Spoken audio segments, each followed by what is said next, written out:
Hello everyone, मैं आपका दोस्त Ramkishan Saini, advocate, international motivational speaker and government job coach. अपने यूट्यूब चैनल ऊंची उड़ान मोटिवेशन 9037 पर भारतीय साक्ष्य अधिनियम 2023 के चैप्टर 5 को लेकर आए हैं।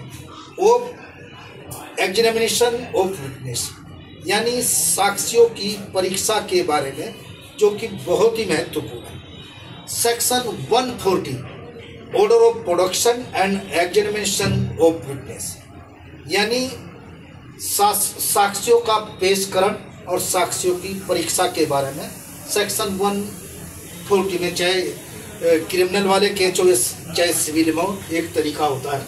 इसी प्रकार सेक्शन 141 जज to decide as to admissibility of evidence, यानी न्यायाधीश साक्ष्य की ग्राह्यता के बारे में निश्चय करेगा। इसी प्रकार सेक्शन 142 एग्जामिनेशन ऑफ विटनेस, यानी साक्ष्यों की परीक्षा के बारे में। जैसे इसमें एक नंबर पर एग्जामिनेशन ऑफ चीफ होता है, यानी जिसको हम मुख्य परीक्षा कहते हैं।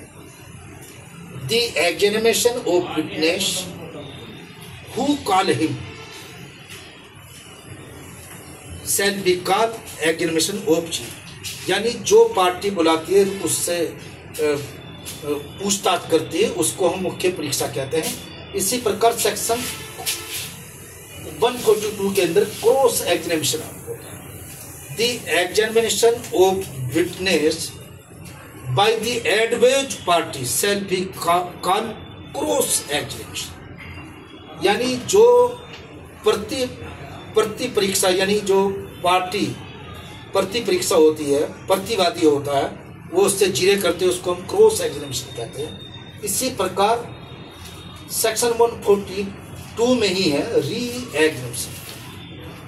The examination of witness subsequent to the witness if the party who call it, यानी जो क्रॉस एग्जामिनेशन के बाद, एडवाइज पार्टी के बाद जो उसको पार्टी बुलाती है, उसको हम, और जो पूछताछ करते हैं उसको हम री एग्जामिनेशन कहते हैं, यानी कि पुनः परीक्षा कहते हैं। इसी प्रकार सेक्शन 143 ऑर्डर ऑफ एग्जामिनेशन, परीक्षाओं का क्रम।